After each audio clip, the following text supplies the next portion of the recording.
মামাতো বোনের বান্ধবীর বিয়েতে আসছে ঈশান। ভদ্রমহিলার বাড়িতে এসে ঈশান চারপাশটা ভালো করে দেখতে লাগলো। বিশাল বড় বাড়ি, আর তার উপর আবার খুব সুন্দর করে সাজানো হয়েছে। দেখেই মনে হচ্ছে মেয়ের বাবা একমাত্র মেয়ের বিয়েতে দুহাত ভর্তি খরচ করেছে। তবে আগে একটা আশ্চর্যের বিষয় হচ্ছে, ঈশানের আম্মু মামার থেকে বড় হলেও মামাতো বোন ঈশানের থেকে সিনিয়র। এই মাস ছয়েক হবে। এরও একটা কারণ আছে। আব্বু আম্মুর বিয়ের 5 বছরের মাথায় ঈশানের জন্ম হয়েছিল। আব্বু আম্মুর 5 বছরের প্রতীক্ষার ফল ছিল ঈশান। তাই হয়তো একটু ডান পিঠে আর হাড়ে পচাত। এলাকায় এমন কোনো ঝামেলা নেই যেখানে এই ভদ্র ছেলেটা জড়াবে না। এই তো গত 2 দিন আগে বন্ধুকে তার গার্লফ্রেন্ডকে নিয়ে পালিয়ে যেতে সাহায্য করার কারণে আব্বুর হাতে মার খেতে খেতে বেঁচেছে। অবশ্য 2 গালে 10 আঙুলের ছাপ নিয়েই বাসা ছেড়েছে ছেলেটা। সেদিন আব্বুর সামনে আম্মু না থাকলে কি যে হতো তার ঠিক নেই। হাত পা ভেঙে ঘরে বসে যাওয়ার আগেই আম্মুর কথাতে পালিয়ে এসেছিল মামা বাড়িতে। তাই একটু ভালো হওয়ার প্রচেষ্টা আর কি থেকেছে, কিন্তু আজকে মনে হচ্ছে যে আবার একটু দুষ্টুমি করতেই হবে। কারণ বিয়ে বাড়িতে ঢোকার সাথে সাথেই দেখতে পেল কত কত সুন্দরী ফুলটুসিরা চারপাশে একদম ঘুরঘুর করছে। বিষয়টা চোখে পড়তেই ঈশানের মনের মধ্যে একটা শয়তানি উকি দিল। এবার মামাতো বোন বিষয়টা বুঝতে পেরে ওকে হাতের কনুই দিয়ে একটা গুঁতো মেরে বলতে লাগলো, এই হারামি, কিসব ভাবছিস আর মিটমিট করে হাসছিস? একদম উল্টোপাল্টা কিছু কাউকে বলবি না। আজেবাজে চিন্তা মাথাতে আনলেও তোর খবর আছে। আপু, তুমি না সবসময় খেলে আমাকে সন্দেহ করো। তোমরা আসার দিন থেকে ওই করে যাচ্ছ। আহা গো, সোনা আমার, তোকে সন্দেহ না করলে পাপ হবে ভাই। বাসে কি ঘটিয়ে এসেছিস ফুপি সেটা ফোন করে আমাকে বলে দিয়েছে। আরও তোকে চোখে চোখে রাখতে বললো। ফুপার হাত থেকে মার খাবার ভয়ে নাকি বাসা থেকে পালিয়েছিস। যাক কলা, দুর্ঘটনাটা এই বাসাতেও বলা হয়ে গেছে। আব্বু আম্মু হয়েছে যা হবে। আব্বু আম্মু হয়েছে যা হবে, তাই মামার বাসা পর্যন্ত ব্রেকিং নিউজ হিসেবে পাঠিয়ে দিতে হবে। আব্বুকে যেহেতু বলেছে, তাহলে নিশ্চয়ই মামাকে নিশ্চয়ই ফোন করে বলা হয়ে গেছে। কি রে ফাজিল, চুপ করে আছিস কেন? বল, কি করেছিস এলাকাতে? কোনো মেয়েকে বন্ধুর ঘাড়ে চাপিয়ে দিয়েছিস পালিয়ে যেতে? শোন ফাজিল, পরবর্তীতে ওরা যদি ধরা খায় কিংবা থানাতে মেয়ের বাসা থেকে ডায়েরি করে, যদি তোর নামটা বলে দেয়, কেমন হবে বল? ওরে বাবা, তুমি দেখছি ডিটেলস ফিঙ্গারপ্রিন্ট সহ একেবারে সবই ফটফট করে বলে দিচ্ছ। তবে নয় তো কি, ফুপুও ফোন করে বলে দিয়েছে যেন তোকে দেখে রাখি। আর যে কয়েকদিন আমাদের বাসাতে থাকবি যেন একদম দুষ্টুমি না করিস। বাসায় যেন একদম শুদ্ধ হয়ে ফিরে যাস সেটাই বলেছে। আপু, দুষ্টুমিটা আমি করি না, মাঝে মধ্যে আমার দ্বারা হয়ে যায় আর কি। আর চোখের সামনে কোনো ভালো কাজ দেখলে আমি এগিয়ে না গিয়ে পারি না। তুমি সেটা খুব ভালো করেই জানো। খামোখামাকে দোষ দিয়ে কী লাভ বলো? হ্যাঁ, তোমার কাজগুলো তো সব উন্নয়নমূলক। কার মেয়েকে কার সাথে দেখলে, কার মেয়ে সুন্দর সেটা কমেন্ট করলে, কার মেয়ের পেছনে ঘুরলে, এগুলোই তো তুমি করে বেড়াও। একদম গায়ে হাত দিয়ে কথা বলবে না, অশুভ মেয়ে কোথাকার। অসভ্য আমি নাকি তুই খালি মেয়েদের পেছনে পড়ে থাকবি? কিন্তু ভাই, আজ অব্দি একটা প্রেম করতে পারলি না কেন তাহলে? দেখেছো, তুমিও বুঝলে, কিন্তু মেয়েগুলো বুঝলোই না মাইরি। আমি কত কিউট আর হ্যান্ডসাম, তারপরও কোনো মেয়ে আমার সাথে একটু প্রেমও করলো না। বাদর একটা, এখন কথা না বলে ভেতরে চল। আপু, তোমার আর কোনো বান্ধবী নেই, না হলে তাদের সাথে একটা চান্স নিতে পারতাম। দেখ ঈশান, ভদ্রভাবে থাকতে বলেছি তোকে। এমন কাজ করিস না এখানে, যার জন্য মান সম্মানটা খোয়াতে হয়। আমার বেস্ট ফ্রেন্ডের বিয়েতে এসেছি, এখানে উল্টোপাল্টা কিছু করিস না, তাতে আমাকে ওর কাছে ছোট হতে হবে। শোন ভাই, আমি আর ফুপিকে কিন্তু বড় গলায় বলে দিয়েছি, তুই এখানে ভালোভাবেই থাকবি। তোর যে কদিন ইচ্ছে থাক, কিন্তু দুষ্টুমি করবি না। তোর যা ইচ্ছে কর, কিন্তু কোনো ঝামেলা করবি না। ঠিক আছে, চলো। এত বকা দিতে হবে না, সবসময় খালি বকা আর ধমকের উপর রাখো। একটু ভালো বিষয়ে তো কথা বলা যায় নাকি? ঈশানের এমন বাচ্চা ফেসের দিকে তাকিয়ে তানিয়া একটু মুচকি হেসে ওর গালটা টেনে নিয়ে বলল, ওরে আমার মিষ্টি ভাইটারে, এবার চলো সোনা ভাই, ভেতরে চলো। আমি তোকে মিষ্টি করেই বলবো, কিন্তু তুইও একদম দুষ্টুমি করবি না, কেমন? ঈশান মামা মামি আর মামাতো বোন বাসার ভেতরে আসলো। এর মাঝে লোকজন খাওয়া দাওয়া শুরু করে দিয়েছে। বিকেল বিকেলেই বিয়েটা হয়ে যাবে। ছেলের বাসা নাকি ঢাকার বাইরে, তাই যেতে সময় লাগবে বলেই হয়তো এমন ব্যবস্থা। ভাবনার মাঝেই মামাতো বোন ঈশানের হাত ধরে টানতে টানতে নিয়ে যেতে লাগলো। তখন মামা বলতে লাগলো, তানিয়া, ওকে নিয়ে কোথায় যাচ্ছিস? আব্বু, আমার বান্ধবীর সাথে দেখা করে আসি। সে ঠিক আছে, কিন্তু এই বজ্জাতটাকে দেখে রাখিস। আমার নাম কিনা বজ্জাত? এক একজন এক এক নাম দিয়ে দিচ্ছে। মামা, শেষে তুমি আমাকে বজ্জাত বললে? তোর যা কাজকর্ম, তাতে এর থেকে যে ভালো নামে ডাকতে পারলাম না। শুনলাম কার মেয়েকে নাকি বন্ধুর সাথে ভাগিয়ে দিয়েছিস। এখানে আবার এরকম ভালো কিছু করিস না, তাতে তোর আম্মু আর আমার মান সম্মানটা একবারে ধুলোয় গড়াগড়ি খাবে। ঠিক আছে, আমি আর কোনো কথাই বলবো না। আপু, চলো তো, আমরা যেন কোথায় যাচ্ছিলাম। তানিয়া ঈশানের হাত ধরে ওকে একটা রুমে নিয়ে আসলো। এতগুলো মেয়ের মাঝে কেমন যেন লজ্জা লাগলো ছেলেটার। ঈশান আপুর হাত থেকে নিজের হাতটা ছাড়িয়ে নিয়ে রুমের বাইরে এসে দাঁড়ালে তানিয়া ভ্রুকুচকে তাকালো। ঈশান বলল, আপু, এতগুলো মেয়ের মাঝে যেতে কেমন কেমন যেমন লাগে। আমি বাইরে দাঁড়াচ্ছি, তুমি গিয়ে কথা বলে আসো। কেন, আমার বান্ধবীকে দেখবি না? বউ সাজে কেমন লাগে ওকে? না, দরকার নেই। অন্যের বউকে আমি দেখে কি করব? তুমি যাও। এখান থেকে কিন্তু একবার নড়বি না। যদি কোথাও গিয়েছিস তাহলে তোর কি হাল করব জানি না। ওকে বাবা, যাচ্ছে না কোথাও। তুমিও তাড়াতাড়ি আসবে। ঈশান এবার বারান্দার রেলিংয়ে পিঠ ঠেকিয়ে দাঁড়িয়ে ফোন চালাতে লাগলো। আপু কিছুক্ষণ ওর দিকে তাকিয়ে থেকে ভেতরে যেতে ঈশান আশেপাশে তাকাতে লাগলো। না, কোথাও কোনো ফুলটুসি নেই। যাই হোক, ও কাজ করা যাবে না, আর কাউকে কিছু বলা যাবে না, মুখ বন্ধ করে থাকতে হবে, না হলে মান সম্মানের ফালুদা হয়ে যাবে মামার। যেখানেই বাঘের ভয় সেখানেই কথা শুনতে হয়। তানিয়া ভেতরে এসে ওর বান্ধবীর সামনে দাঁড়ালো। বান্ধবীকে এমন কিউট বউ সাজে দেখেই তানিয়া চিৎকার দিয়ে উঠল। মেয়েটা এসে আবেগের ঠেলায় তানিয়াকে জাপটে জড়িয়ে ধরে বলল, তোর এখন আসার সময় হলো? আমি তোর জন্য অপেক্ষা করছি আর তুই কিনা এখন আসছিস? আর বলিস না দোস্ত, ফুবাতো ভাই এসেছে, ওকে একা রেখে কোথাও যেতেও পারছি না। আসলে ও একটু দুষ্টু, তাই ফুপি ফোন করে বারবার বলে দিয়েছে ছেলের খেয়াল রাখতে। কয়েকদিন হলো একটা ঝামেলা থেকে বেরিয়ে এসেছে, তাই রেখে আসতে পারিনি রে। আমি তো কাল এসেছিলাম বল। তারপরও কিন্তু আমি তোর উপর রাগ করেছি। এখন আর রাগ করে কাজ নেই। সোনা, তুমি রেডি হয়ে যাও, আমি ওই দিকটা থেকে একটু ঘুরে আসি, তারপর না হয় কথা বলবো। শোন, আমি তোর জন্য না খেয়ে বসে আছি, তুই কিন্তু আজকে আমাকে নিজ হাতে খাইয়ে দিবি। এই শেষবারের মতো এই রিকোয়েস্টটুকু রাখ দোস্ত। ভাবলাম সকাল সকাল আসবি, তা না, আসলি একদম বিয়ের আগ মুহূর্তে। ঠিক আছে, তুই থাক, আমি আসছি। তানিয়া রুম থেকে বেরিয়ে আসলো তাড়াহুড়ো করে। তারপর এদিক ওদিক তাকালো, কিন্তু না, ঈশান সেখানেই দাঁড়িয়ে আছে। মেয়েটা এসে আবারও মুচকি এসে ঈশানের গালটা টেনে দিয়ে বলল, চল ভাই, আমরা খাবারটা খেয়ে নিই, তারপর আমার বান্ধবীকে খাইয়ে দিতে হবে। কেন, তোমার বান্ধবী কি বাচ্চা নাকি যে খাইয়ে দিতে হবে? তেমন কিছু না, একমাত্র বেস্ট ফ্রেন্ড, তার উপর একটু পর চলে যাবে, তাই আর কি। এখন চল, কথা না বলে। তানিয়া আবার ঈশানের হাত ধরে টানতে টানতে একদম যেখানে খাবারের ব্যবস্থা করা হয়েছিল সেখানে নিয়ে আসলো। বেশ ভালোভাবে বন্দোবস্ত করা হয়েছে খাবার। তো খাবার সার্ভ করে ঈশান আর তানিয়া খাবারটা খেতে লাগলো। তানিয়ার কোনো রকমে একটু মুখে দিল, তেমন কিছুই খেলো না। মেয়েটা খাওয়া শেষ করে তাড়াহুড়ো করে চলে গেল। সেখান থেকে তা ঈশানকে বলে, মামা মামি কিছুটা দূরে আরেকটা টেবিলে বসে খাচ্ছিল। ঈশানও বেশ আনন্দে খাচ্ছে। এতটাই আস্তে আস্তে খাচ্ছিল, মনে হচ্ছিল অন্তত আজকে সন্ধ্যা অবধি খাওয়া শেষ হবেই না। অনেকদিন বিয়ে বাড়ি আসা হয় না। আসলে আব্বু আম্মু কাজের ব্যস্ততার কারণে যেখানে ইনভাইট করে সেখানেই বারণ করে দেয়। তা ওপর আবার ছেলের এমন দুষ্টুমির কারণেও যায় না। আর আজকে যেহেতু সুযোগ হয়েছে, মামাতো বোন আর মামা যেহেতু বলেছে কোনো ঝামেলা করা যাবে না, তাই বসে বসে খাবে। এখানে বসে খেলে অন্তত আশেপাশের ফুটুসিগুলোর দিকে চোখ পড়বে না, আর তাদের সাথে কথা বলার ইচ্ছেটাও হবে না। তাতে উল্টোপাল্টা কোনো দুর্ঘটনাও ঘটবে না। আর যদি বাই এনি চান্স এমন কিছু হয়, তাহলে তানিয়া আপুই মেরে এই বিয়ে বাড়ির গেটেই ঝুলিয়ে দেবে। কথাগুলো ভাবছিল, এর মাঝে পেটটা কেমন মোচড় দিল। এ বাবা, আবার ঘরে বাইরে হবে না তো? মেজাজটা কি পরিমাণে খারাপ হয় বলুন তো? বিয়ে বাড়িতে খেতে এসে কিনা এরকম মশকারি, তারপর আমার সাথে মশকারি। অগত্যা কোনো রকমে খাওয়া শেষ করতে হলো ছেলেটার। ঈশান বাসার ভিতরে আসলো ওয়াশরুমের খোঁজে। তারপর ডাইনিং এর পাশেই একটা ওয়াশরুম ফাঁকা পেয়ে সেখান থেকে ক্লিয়ার হয়ে নিল।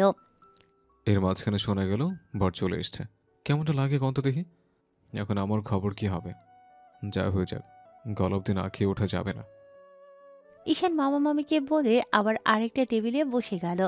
এর মাঝখানে বরপক্ষের লোকজন আসলে তাদের বাসার ভেতরে বসার ব্যবস্থা করা হলো। অন্যদিকে পরীকে তানিয়া খাওয়াচ্ছিল, কিন্তু পরীর কেন জানি গাটা গুলিয়ে উঠছিল, ভালো লাগছিল না খেতে। হুটহাট করে কেমন যেন অস্থির লাগছিল, তাই খেতে পারছিল না। তানিয়া বিষয়টা বুঝতে পেরে জিজ্ঞেস করলো, কি রে, খাচ্ছিস না কেন? বর আসছে, খাওয়াটা শেষ কর, বাকি সাজটা শেষ করতে হবে তো। খেতে পারছি না, কেমন যেন লাগছে, গা গোলাচ্ছে, মনে হচ্ছে পেট থেকে বেরিয়ে আসবে। বলিস কি রে, সকাল থেকে কিছু খেয়েছিলি? কি সমস্যা হচ্ছে বল আমায়। তেমন কিছু না, তবে কেমন যেন লাগছে। বমি টমি করবি নাকি আবার? তানিয়ার কথাটা শেষ হলো না, তার আগেই পরি মুখে হাত দিয়ে চেপে ধরে দৌড়ে উঠে গেল ওয়াশরুমের দিকে। তারপর বেসিনের সামনে গিয়েই মেয়েটা হড়হড় করে বমি করে দিল। পেটে হাত দিয়ে দাঁড়িয়ে ইচ্ছে মতো মিনিট কয়েক বমি করলো। পরির এমন অবস্থা দেখিয়ে তানিয়া দৌড়ে গিয়ে ওকে ধরে ফেললো। এর মাঝেই বরপক্ষের এক মহিলা একটা মেয়ের সাথে বউকে দেখতে আসছিল, আর এসেই কিনা এরকম অবস্থা দেখলো। বিয়ে বাড়িতে বউ বমি করছে, তারপর মাথাটা কেমন ঘুরছে। এসব কথা শোনার পর ওদের ভিতর কানাকানি পড়ে গেল। ছি ছি, শেষে কিনা একটা পোয়াতি মেয়েকে আমাদের ছেলের সাথে বিয়ে দিচ্ছে। আন্টি কি বলছেন এসব? হয়তো শরীর খারাপ করেছে মেয়ের। আরে রাখ তুই, গা গোলালে মানুষ এত এত বমি করে, তার উপর আমার মাথা ঘোরায়। চোখের সামনে সবটা দেখেও বুঝতে পারছি না এর পিছনে নিশ্চয়ই কোনো কাহিনী আছে। আন্টি কি বলো, সত্যি এরকম কিছু হবে নাকি আবার?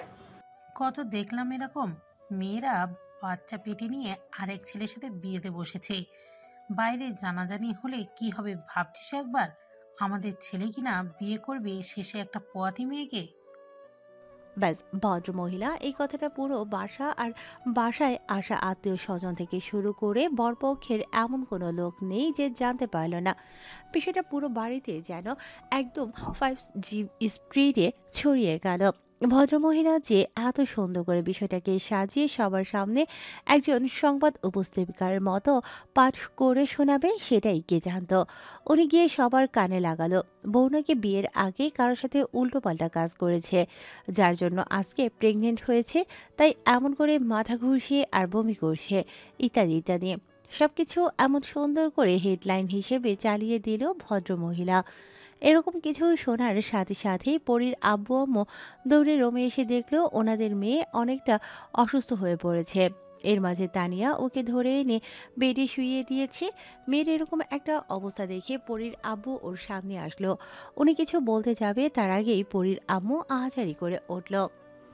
আমাদের মান সম্মানটা এমন করে ডুবালি তুই? কার সাথে এসব উল্টাপাল্টা কাজ করেছিস আমাকে বল। আম্মুর কথাতে যেন পরী একদম আকাশ থেকে পড়ল। আম্মু আর কিছু বলার আগেই তানিয়া উঠে দাঁড়িয়ে পরীকে প্রোটেক্ট করে বলতে লাগলো, আন্টি, তুমি এগুলো কি বলছো? পরীর শরীরটা একটু খারাপ করেছে, এতে গরমের মধ্যে এসব ভারী ভারী পোশাক পরে থাকতে হচ্ছে। তার উপর সকাল থেকে তেমন কিছু খাইনি, তাই একটু গাটা গুলিয়ে উঠেছে। আর তুমি কি না এসব বলছো? তেমনটা যদি নাই হতো তাহলে বিয়ের দিন এমন একটা কাণ্ড ঘটার মানে কি বুঝতে পারছিস তুই? ও কি করেছে, কার সাথে আমাদের বল। তুই না ওর বান্ধবী, তুই নিশ্চয়ই জানিস এরকম কিছু হয়েছে। কার সাথে এসব করেছে আমাকে বল। অবস্থা বেগতিক দেখে পরী উঠে বসলো, মাথাটা এখনো ঘোরাচ্ছে। মেয়েটা মাথার এক সাইডে চেপে ধরে বলতে লাগলো, আব্বু আম্মু, তোমরা কি বলছো এসব? তোমরা আমার আব্বু আম্মু হয়ে আমায় অবিশ্বাস করছো? তোমরা বিশ্বাস করো, আমি এমন কিছুই করিনি। আমার শরীরটা একটু গুলিয়ে উঠেছিল তাই। ব্যাস, পরী কথাটা শেষ করতে পারল না। এর মাঝেই বরের বাবা রুমে ঢুকতে ঢুকতে বলতে লাগলো, আরব সাহেব, আপনি আমার ছেলের গলায় একটা অন্তঃসত্ত্বা মেয়েকে ঝুলিয়ে দেওয়ার ষড়যন্ত্র করেছিলেন। ছি ছি ছি ছি, বিয়ের দিনে এসে কিনা জানা গেল মেয়ে প্রেগনেন্ট হয়ে বসে আছে, শেষে কিনা সেই মেয়েকে আমার ছেলের গলায় ঝুলিয়ে দিতে চাচ্ছিলেন। আপনাদের লজ্জা করে না? মেয়ে বিয়ের আগে এরকম একটা কাজ করেছে আর আপনারা কিনা।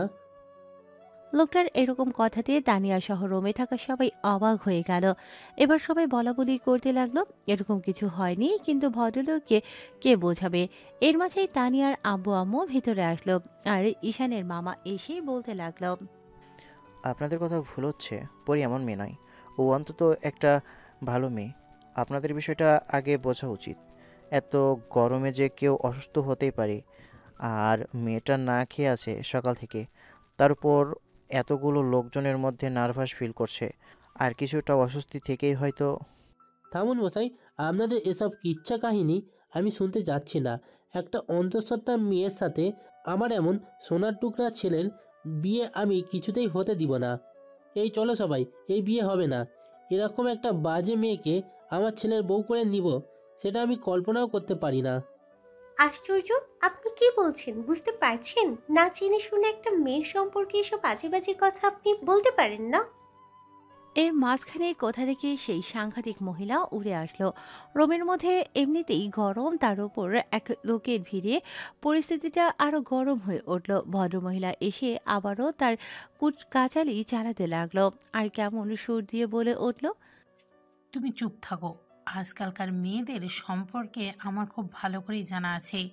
একটা পোয়াতি মেয়েকে শেষে কিনা আমাদের ছেলের গলায় ঝুলিয়ে দেওয়ার চেষ্টা করছিল। এত বড় একটা অন্যায় করেও আপনারা বড় গলায় কথা বলছেন। ভাইজান, চলো তো, আমাদের ছেলেকে নিয়ে আমরা চলে যাব। এই মেয়ের সাথে ছেলের বিয়ে কিছুতেই হবে না। এলাকায় আমাদের একটা মান সম্মান আছে। এরকম একটা পোয়াতি মেয়েকে আমাদের ছেলের সাথে বিয়ে দিলে শেষে মান সম্মান ধুলোর সাথে মিশে যাবে। এবার পরীর আব্বু বিষয়টা বুঝতে পারল ওনারা বিয়েটা ভেঙে দেবে। তাই ভদ্রলোক তাড়াহুড়ো করে এসে ছেলের বাবার হাত ধরতে গেলেই লোকটার হাত ঝটকা দিয়ে সরিয়ে দিল। এবার পরীর আব্বু অনুনয়ের স্বরে বলল, ভাই সাহেব, আমার কথা শুনুন। এই মুহূর্তে যদি মেয়ের বিয়েটা ভেঙে যায় তাহলে আমার মান সম্মানটা ধুলোর সাথে মিশে যাবে। দয়া করে আপনারা চলে যাবেন না। আমাদের কথাটা একটু শুনুন। আমাদের মেয়ে এরকম কিছু করেনি। আমরা প্রমাণ করে দিব। আমাদের একটু সময় দিন। কোনো প্রমাণের দরকার নেই। যে প্রমাণ পেয়েছি তাতেই অনেক। আপনার মেয়েকে আপনি গলায় ঝুলিয়ে রাখুন। আমার ছেলের গলায় আমি কেন ঝোলাতে চাচ্ছেন? এই চলো সবাই। লোকজন তাড়াহুড়ো করে রুম থেকে বেরিয়ে যেতে লাগলো। এবার পরীর আব্বু লোকটার পায়ে ধরতে গেলে ঈশানের মামা ওনাকে আটকে দিল আর বলতে লাগলো, এ কী করছেন ভাইজান? ওনাদের পায়ে ধরার কোনো মানেই হয় না। কেউ এরকম একটা মিথ্যা রটনা রটিয়েছে আপনার মেয়ের নামে, আর আপনি কিনা তাদের ছেলের সাথে মেয়ের বিয়ে দেওয়ার জন্য এসব করছেন। এরকম মোটেও করবেন না। এখন আপনি ওদের কাছে ছোট হবে, উল্টো ওরা আরও পেয়ে বসবে। পরবর্তীতে সারা জীবন আপনার মেয়েকে কথা শুনতে হবে। এ মেয়ের বিয়ের আগে কারোর সাথে কিছু করেছিল, আপনার মেয়ে নির্দোষ, সেটা আমরা জানি। আমরা বিশ্বাস করি পরিমামণি এমন কিছু করেনি। আপনি দয়া করে ভেঙে পড়বেন না, সব ঠিক হয়ে যাবে। এরকম একটা পরিবারে যদি আপনার মেয়ে বউ হয়ে যায় তাহলে কখনো ভালো থাকতে পারবে না। যারা সামান্য একটা ঘটনাকে এত বড় বানাতে পারে, সেই নিচু মানসিকতার পরিবারে আপনার মেয়ে কি করে ভালো থাকতে পারবে একটাবার ভাবতে পারছেন? ভাইজান, এসব কি বলছেন? আজকে যদি মেয়ের বিয়েটা না হয় তাহলে আমাদের মান সম্মান থাকবে না। বিয়ের আসরে এত বড় একটা কাণ্ড ঘটলো, সবাই এখন আমাদের ছি ছি করবে। কিভাবে মুখ দেখাবো আমরা? আন্টি, তুমি চিন্তা করো না। উপরওয়ালা যখন এরকম পরীক্ষার মুখে ফেলেছে তাহলে সমাধানের পর তিনি নিশ্চয়ই বের করে দিবেন। যারা এত বাজে মন মানসিকতা নিয়ে চলতে পারে তাদের কাছে তোমার মেয়ে কখনোই ভালো থাকতো না। আমিও এই ওকে কখনোই বিয়ে করব না। যারা আমায় নিয়ে এইসব বাজে ধারণা পোষণ করে তাকে বিয়ে করার থেকে আমি সুইসাইড করে নেব। পরী কথাটা বলে যেন জীবনের সবচেয়ে বড় ভুল করে ফেললো। আম্মু এসে পড়ে চুলের মুঠি ধরে বলতে লাগলো, কোথায় গিয়ে মুখ পুড়িয়েছিস বল? আজকে পুরো পরিবারের মান সম্মানটা ধুলোর সাথে মিশতে বসেছে। তোর জন্য এসব কিছু হয়েছে। আমাদেরকে আর কত শান্তি দিবি বল? তুই জন্মের পর থেকে শুধু আমাদের নানাভাবে বিপদে ফেলেই যাচ্ছিস, আর আজকে এরকম একটা কাণ্ড ঘটিয়ে তোর মুখে এখনো কথা বেরোচ্ছে। এবার তানিয়া আর তানিয়ার আম্মু গিয়ে ওকে আটকানোর চেষ্টা করে বলল, ভাবি, এসব কি করছেন? খামোখা মেয়েটাকে এরকম সন্দেহের বশে এসব কথা কেন বলছেন? কেন ওর গায়ে হাত তুলছেন? মেয়েটা অসুস্থ হয়ে পড়েছে আর আপনি ওকে মারছেন? আগে আমাদের সবটা জানা দরকার, তারপর না হয় এসব নিয়ে ওকে কিছু বলা যাবে। তাহলে ওকে কি করবে? কোথায় গিয়ে মুখটা পুড়িয়ে এসে আজকে আমাদের এত বড় বিপদে ফেলেছে, এমন একটা কাণ্ড ঘটিয়েছে, এখন বড় গলায় কথা বলছে, ওকে তো মেরেই ফেলা উচিত। আব্বু আম্মুর এমন ধারা কথাতে পরি ফুপিয়ে উঠল, কেঁদে উঠল, বলতে লাগলো। বিশ্বাস করো, আমি এমন কিছু করিনি। আম্মু, তোমরা আমায় মেরে ফেলো, আমি 1000বার বলবো আমি এমন কিছুই করিনি। তানিয়া, তুই বল না। আমার কারোর সাথে কোনো রিলেশন তো দূরে থাক, যারা আমায় পছন্দ করেছে আমি তাদের থেকেও 1000 দূরে থাকার চেষ্টা করেছি আমি। আর আর শেষে কিনা আমাকে এরকম একটা অপমানের মুখে পড়তে হলো। তানিয়া এসে এবার পরীকে জড়িয়ে ধরতেই মেয়েটাও তানিয়াকে জড়িয়ে ধরল। কি থেকে কি হয়ে গেল! এবার মামা পরীর আব্বুকে একটা জায়গায় জোর করে বসিয়ে দিল। ভদ্রলোকের যে খারাপ অবস্থা কিংবা অস্থির লাগছে সেটা মামা বুঝতে পেরে এবার একজনকে উদ্দেশ্য করে বলল। এই কে আছো? যাও এক গ্লাস পানি নিয়ে আসো, ভাই সাহেবের বোধহয় খারাপ লাগছে। এবার পরের আম্মু দৌড়ে ওর আব্বুর কাছে আসলো, তারপর ভদ্রলোকের পাশে বসে মুখে হাত দিয়ে বলতে লাগলো। ওগো, কি হয়েছে তোমার? তুমি এরকম করছো কেন? বলো আমাকে কি হয়েছে। ভাবি, ভাইজানকে বাতাস করার ব্যবস্থা করুন, আর কেউ ডক্টর ডাকো এখনই। বিয়ে বাড়িতে হট্টগোল পড়ে গেল। এর মাঝে বড় চলে যাচ্ছে, কিন্তু ঈশানের অন্য কোনো দিকে মনোযোগ নেই। ও তো আবার দ্বিতীয়বার খেতে বসেছে। ছেলেটা রোস্টে কামড় বসাচ্ছে আর কিছু একটা ভাবছে। এর মাঝখানেই কেউ একজন আশেপাশে দাঁড়ালো। ঈশান একবার তাকিয়ে খেয়াল করলো ক্যাটারিংয়ের একটা ছেলে দাঁড়িয়ে আছে। ঈশান ছেলেটাকে এমন করে তাকিয়ে থাকতে দেখে কিছু বলবে, তার আগে ছেলেটা বলতে লাগলো। ভাইজান, বিয়েবাড়িতে এত বড় একটা ঘটনা ঘটে গেল আর আপনি এখনো নিশ্চিন্তে খাচ্ছেন। আপনি জানেন কি হয়েছে? অবশ্য জানবেন কি করে, সেই শুরু থেকেই তো আপনি খেয়েই চলেছেন। শেষে কিনা এরকম কাণ্ড ঘটলো আর আপনার কোনো হেলদুল নেই। আপনার মতো মানুষ আমি আজীবনও দেখিনি। ঈশান এবার রোস্টার রেখে ছেলেটার দিকে ভ্রু বাঁকিয়ে তাকিয়ে বলল। শোনো ভাই, বিয়ে হোক বা না হোক, খাবার নষ্ট করে তো লাভ নেই, কি বলো? কি বলছেন কি ভাইজান? এত সিরিয়াস একটা ঘটনা ঘটে গেল আর আপনি কিনা এখনো এই খাওয়ার কথাটা বলে যাচ্ছেন? আমি ওয়াশরুমে গিয়েছিলাম, তাই জানি না কি হয়েছে। যদি বলো তো শুনতে পারি, তাহলে আমাকে আর এক পিস রোস্ট দাও। ঈশানের শেষ কথাতে ছেলেটা যেন আকাশ থেকে পড়ল।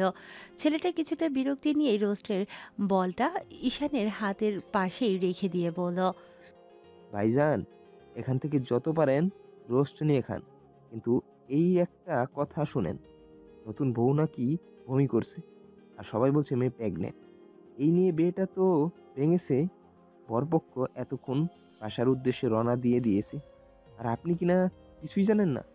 আজব ক্যারেক্টার মাইরা। ছেলেটার এমন কথাটা শুনিয়ে এবার ঈশান বিষম খেল। খানিকটা কেশে ছেলেটার আশেপাশে পানি খুঁজে নিয়ে তারপর ঢকঢক করে পানিটা খেয়ে নিল। পেটের খাবারগুলো যেন ছেলেটার এমন কথায় সব মাথার চুলে উঠে গিয়েছিল। এ কি শুনছে ঈশান? শেষে কিনা আপুর বান্ধবী প্রেগনেন্ট। বিষয়টা ভেবেই কেমন একটা লাগলো ঈশানের। এবার সামনে দাঁড়িয়ে থাকা ছেলেটা বলল। এত বড় একটা কাণ্ড ঘটেছে, সবাই মেয়েটাকে নিয়ে যাতা বলা বলি করছে আর পুরো বাড়িতে সিসির রোল পড়ে গেছে। না জানি এখন আমাদের বিলটা দেয় কিনা এরা। ধুর ভাই, আপনি আমাকে এখন বলতেছেন এসব কথা? রাখুন আপনাদের বিল। এত একটা কাণ্ড করেছে, না দেখলে হয়? চলুন তো আমার সাথে। কিসের কি খাওয়া দাওয়া? ঈশান কোনো রকমে হাতটা ধুয়ে টিস্যু দিয়ে হাতটা মুছে তাড়াহুড়ো করে যে ঘরটায় মেয়েটা ছিল সেখানে আসলো। রুমের সামনে এসে দেখে মেয়েটা হঠাৎ আপুর বান্ধবী যার বিয়ে হবার কথা ছিল সে বেডে শুয়ে আছে আর ডক্টর কিছু একটা চেক আপ করে দেখছে। এবার ঈশান খেয়াল করলো পাশের একটা রুমের সামনেও বেশ ভিড় জমেছে। ঈশান গিয়ে ওই রুমের সামনে দাঁড়াতেই দেখলো এক ভদ্রলোক শুয়ে আছে। নিশ্চিত এটা মেয়ের বাবা হবে, না হলে এরকম মাথায় পানি দেওয়া লাগতো না। এরকম একটা কথা শুনলে যে কোনো মেয়ের বাবাই আত্মহত্যা গাছের গোটা খেয়ে হাঁটু ফেল করবে। ঈশান ওর আপুর বান্ধবীর রুমে ঢুকলো। আপু ওর দিকে তাকিয়েই ঠোঁটের উপর আঙুল দিয়ে চুপ করে থাকতে বলে ডক্টরকে বলল। ডক্টর আঙ্কেল, কি বুঝতে পারলেন? এরকম কোনো লক্ষণ আছে? না মামুনি, তেমন কিছু বোঝা যাচ্ছে না। মনে হয় অতিরিক্ত গরমের কারণে এমন অসুস্থ হতে পারি, আর ফুড পয়জনও হতে পারি। তারপরে যদি তোমাদের সন্দেহ থাকে তাহলে এই নাও প্রেগনেন্সি কিট, এটা দিয়ে ওকে টেস্ট করে আসতে বলো। ঈশান চোখ বড় বড় করে লোকটার দিকে তাকালো। এর কি মাথা মোটা নাকি? নিজেই বলছে যে এরকম কিছু হয়নি, তারপর আবার বলছে টেস্ট করে আসতে। এবার তানিয়া পরীকে উঠিয়ে বসালো আর কিটটা হাতে দিয়ে বলল, আর এক মুহূর্ত না, যা গিয়ে এক্ষুনি টেস্ট করে আয়, না হলে এই মান সম্মান যাওয়ার হাত থেকে কেউ বাঁচাতে পারবেন না। বিয়েটা তো ভেঙেছে, এখন সবার ভুলটাও ভাঙুক, অন্তত তোকে আর কেউ বাজে কথা না বলুক। পরি মেয়েটার চোখগুলো লাল হয়ে আছে, এখনো কেমন ফুপিয়ে যাচ্ছে। তানিয়া চোখের পানি মুছে দিতেই মেয়েটা উঠে ওয়াশরুমের দিকে চলে গেল। ঈশান ছেলে মানুষ, তাই সেখানে থাকা ঠিক হবে না ভেবে বেরিয়ে আসলো। এবার খেয়াল করলো মেয়ের বাবার রুম থেকে মামা বের হচ্ছে। ঈশান মামার সামনে এসে বলতে লাগলো, মামা, ঘটনাটা কি বলো তো? হঠাৎ এরকম করে বিয়েটা ভাঙলো কেন? আর ওই রুমে লোকটা নিশ্চয়ই মেয়ের বাবা। আর বলিস না, সামান্য একটু বমি করেছে আর মাথাটা ঘুরেছে, তাতেই সবাই ভাবছে কি না কি। আমি আজকালকার যুগেও এত নিম্ন শ্রেণীর আর বাজে মানসিকতার লোকজন আছে আমার জানা ছিল না। এমন একটা বাজে পরিস্থিতি জীবনে কখনো দেখিনি আমি। ভদ্রলোক যে হার্ট অ্যাটাক করেননি সেটাই অনেক। চল ওদিক দিয়ে দেখি ডাক্তার কি বলে। মামা, ওখানে ডক্টর বলল তেমন কিছু হয়নি, তাই আর কি। ঈশানের কথাতে মামা একটা দীর্ঘ নিঃশ্বাস ফেলল। তারপরও পরীর রুমের দিকে আসলে দেখে মেয়েটা বেরিয়ে এসেছে। পরী প্রেগন্যান্সি কিটটা এনে ডক্টরের সামনে দিল। এবার তানিয়া সেটা হাতে নিয়ে দেখে বলতে লাগলো, আব্বু, যেটা ভেবেছিলাম সেটাই হলো, ওকে এত বড় একটা মিথ্যা অপবাদ দেওয়া হলো। কোথায় গেল কাপুরুষের দলগুলো? ওরা সিনিয়র পার্সন না হলে এতক্ষণে আমার সামনে থাকলে আমি কষে কয়েকটা থাপ্পড় বসিয়ে দিতাম। ছোট লোক কোথাকার, এত বাজে মন মানসিকতা নিয়ে এরা সমাজে থাকে কি করে? পরি, তোর বিয়েটা ভেঙেছে বলে কষ্ট পাস না, এইটুকু ভেবে নিজেকে শান্ত কর। এরকম বাজে একটা পরিবারে তুই যাসনি, না হলে সারা জীবন তোকে পস্তাতে হতো। হোক বা না হোক, আমার পরিবারের সম্মানটা আমার জন্যই তো শেষ হয়ে গেল তানিয়া। মেয়েটার এমন কথাতে তানিয়া ভীষণ খারাপ লাগলো। তাই পরীর হাত ধরে ওর আব্বু আম্মুর কাছে নিয়ে আসলো। তারপর বিষয়টা দেখালো আর ডক্টর কি কি বলেছে সবটাই বলল। সব শোনার পর পরী আব্বু আম্মু চুপ করে রইল। তখন পরী কান্না করে বলতে লাগলো, মেয়ে বলে সবসময় সবাই অবহেলা করবে, আর আজকে কিনা শেষে এত বড় মিথ্যা আমার নামে চাপিয়ে দেওয়া হলো। আম্মু ঠিকই বলেছে, আমার জন্যই তো যত ঝামেলা। আমি না থাকলে ঝামেলাও থাকবে না, আর ওদের কারো কোনো কথাও শুনতে হবে না। মেয়েটা কান্না করে যখনই রুম থেকে বের হতে নেবে তখন তানিয়া ওকে আটকে দিয়ে নিজের কাছে এনে জড়িয়ে ধরে বলতে লাগলো, পরি শোনা আমার, পাগলামি করিস না। দেখ, তোর কিছু হলে আঙ্কেল আন্টির কি হবে? ওরা বুঝতে পারেনি মেয়েদের এরকম পরিস্থিতিতে প্রায় পড়তে হয়, তাই ওরা ভুলও বুঝেছে। খামোখা নিজের ক্ষতি করলে সমস্যার সমাধান হবে না। মেয়েদের এরকম পরিস্থিতির মুখ থেকে বেরিয়ে আসতে হয়। পরি, তুই তো কোনো অন্যায় করিসনি, তাহলে কেন নিজের ক্ষতি করবি? ওখানে তোর বিয়েটা না হলে ভালো হয়েছে, সারা জীবনে এসব বয়ে বেড়ানো থেকে না হয় বিয়েটা আগেই ভেঙেছে। বিয়ে ভেঙেছে, আমার মেয়ে এমন কিছু করেনি, সেটা আমি সমাজের মানুষগুলোকে কি করে বিশ্বাস করাবো? এত বড় একটা ঘটনা ঘটলো, বিয়েটা হলো না, এতে সবাই ভাববে আমার মেয়ের এমন কিছু ছিল, তাই বিষয়টা ঢাকার জন্য আমরা এরকম একটা মিথ্যে কথা বলেছি। মামা মামি তানিয়া সবাই ওনাদের বোঝাতে লাগলো। কিন্তু ভদ্রলোক এক কথার মানুষ, তাই যেটা বলেছে সেটার উপরই অটল। তানিয়া কিছু একটা ভেবে হুটহাট করে বলতে লাগলো, আঙ্কেল আন্টি, আপনাদের সমস্যাটা কোথায় আমাকে একটু বলবেন? পরির বিয়েটা হয়নি সেটাই, নাকি ও কাজটা করেনি সেটাতে? মেয়েটাকে নিয়ে যদি এতই সমস্যা থাকে তাহলে আমাকে বলেন, পরির বিয়ে হবে, আজকে এক্ষুনি হবে। আপনাদের সম্মানটাও বেঁচে যাবে আর ওকেও এখানে থাকতে হবে না। মেয়েকে নিয়ে এতই যদি সমস্যা হয় তাহলে আপনাদের আজকের পর আর ওকে দেখতে হবে না। তানিয়া, বর চলে গেছে আর তুই বলছিস কিনা এখন বিয়ে হবে? কার সাথে বিয়ে হবে? আর কে বা এই মুহূর্তে বিয়েটা করবে? রোমের এক কোণে ঈশান দাঁড়িয়েছিল। তানিয়া আপু কি করতে চাইছে ভাবনাটা শেষ হওয়ার আগেই আপু ঈশানের সামনে আসলো। ঈশানের আর বুঝতে বাকি রইল না এই শয়তান বেরি এখন কি বলবে। ছেলেটা যখনই পালাতে যাবে তখনই আপু ওর হাতটা ধরে ফেললো।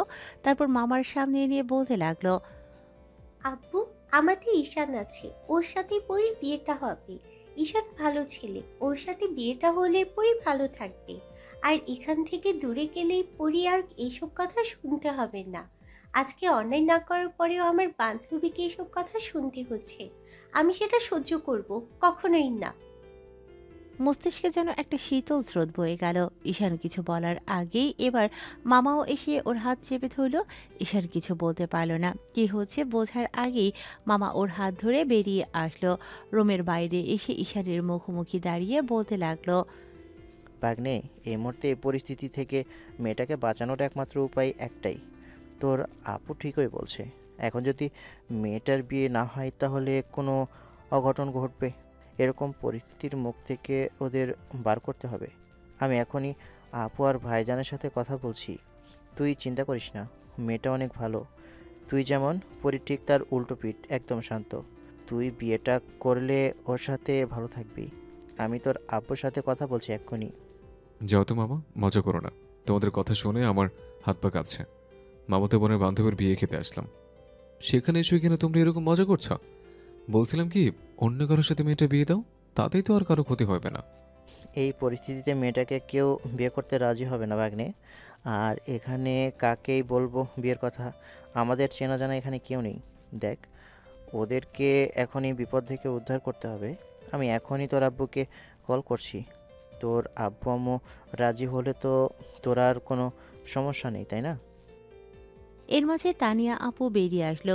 মামিও এসে ওকে যেন একদম চেপে ধরলো। ঈশান এখন কি করবে কিছু বলার আগেই আপুর বান্ধবী অর্থাৎ পরীর কান্নাকাটির শব্দ পাওয়া গেল। তখন তানিয়া ঈশানকে বলতে লাগলো, ভাই, তোকে আমি কখনো নিজের মামাতো ভাই হিসেবে দেখিনি, সবসময় ভাই ভেবে এসেছি। আমি জানি তুই একটু দুষ্টু, কিন্তু মন থেকে অনেক ভালো। এই পরিস্থিতিতে এখন তুই ছাড়া আর কোনো উপায় নেই আমাদের। অন্য সব গল্পে কি হয় জানি না, তবে এই মুহূর্তে তোকে বিয়েটা করতেই হবে। আমি তোর বাসায় ফোন দিয়েছি, সব শুনে ফুপা এখানে আসছে, কিন্তু তার আগে বিয়েটা করে তোকে সবার মুখের কথা বন্ধ করতে হবে। তোকে দেখিয়ে দিতে হবে একটা মেয়ের সম্মান তুই বাঁচাতে পারিস।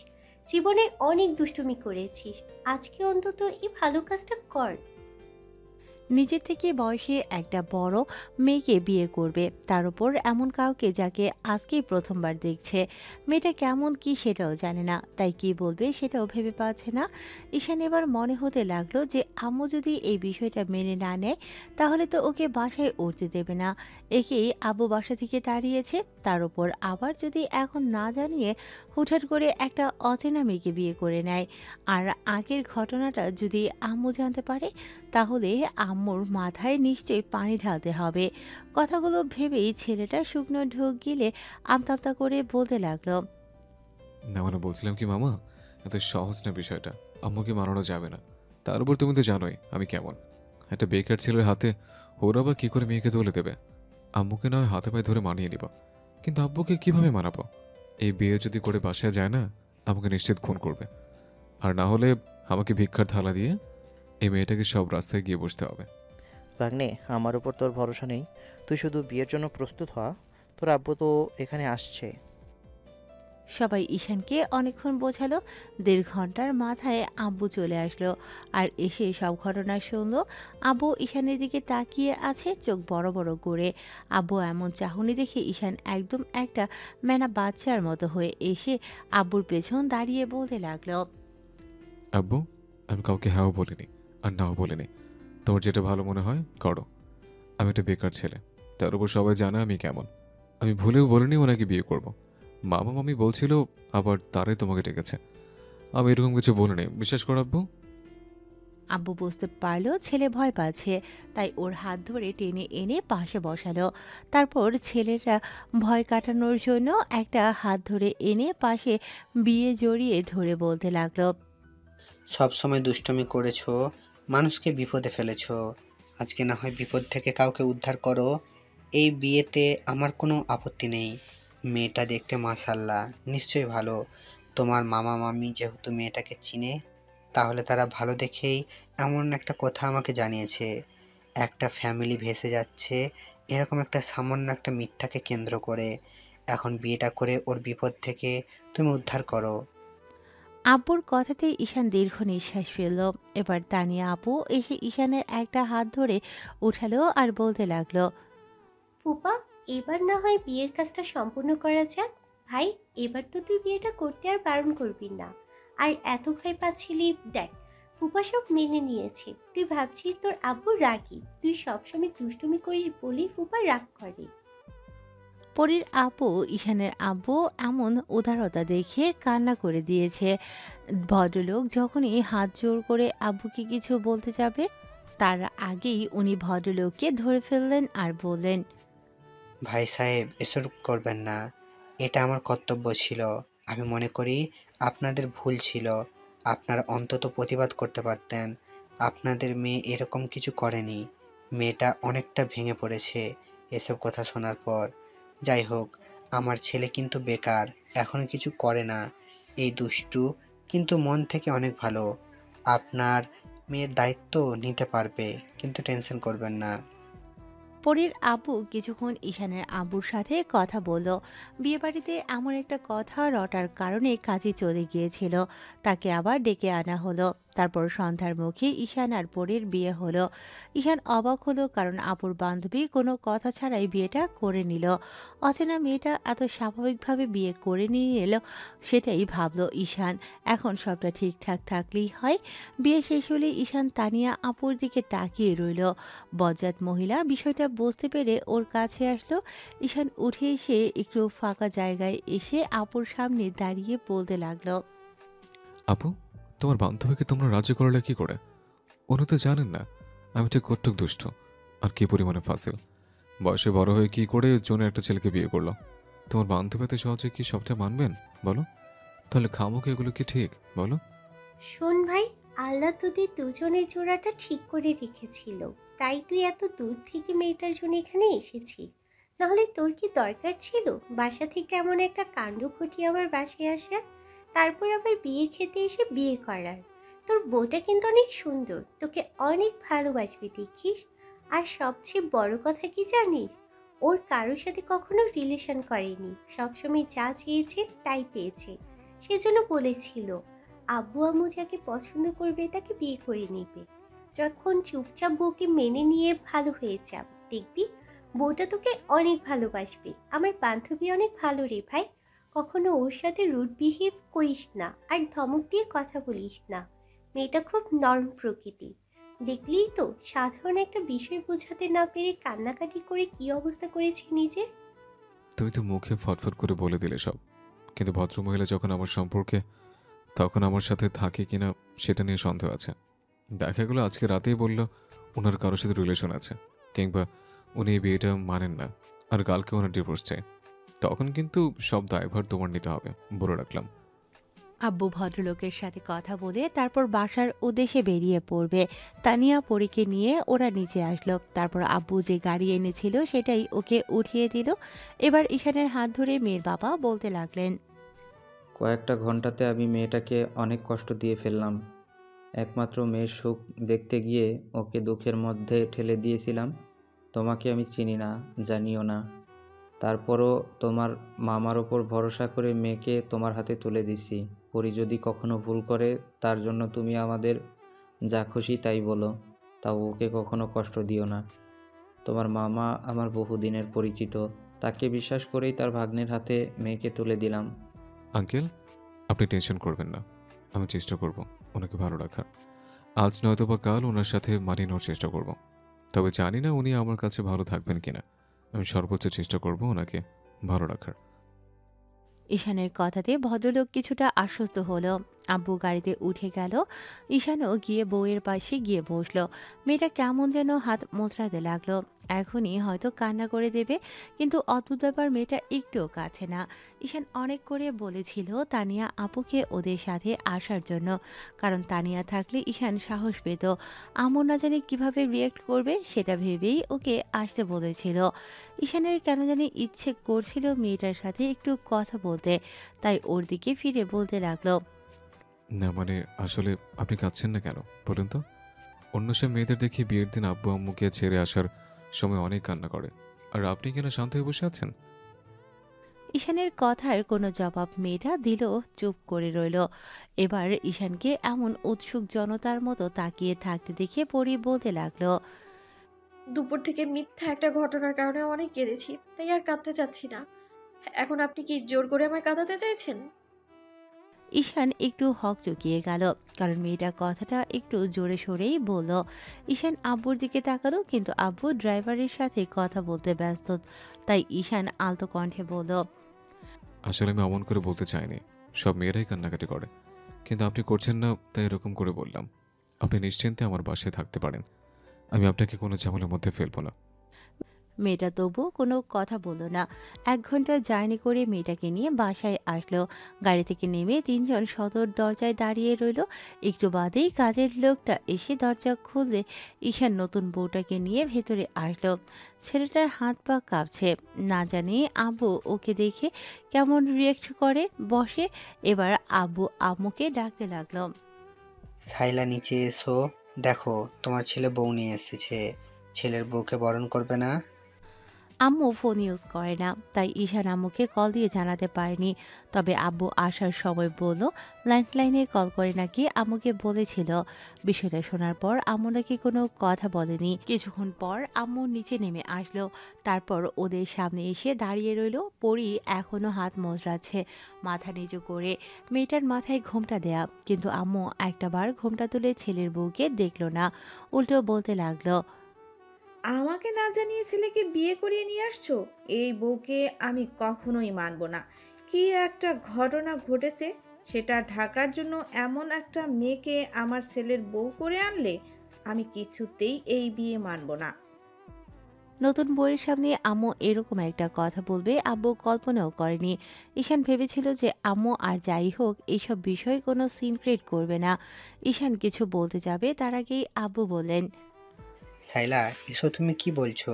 তোমার ছেলের জন্য কত সুন্দর একটা লাল টুকটুকে বউ আনলাম, আর তুমি কিনা এরকম কথা বলছো? তুমি তো তখন তেমন কিছু বললে না, না হলে আমি তোমাকে নিয়ে যেতাম।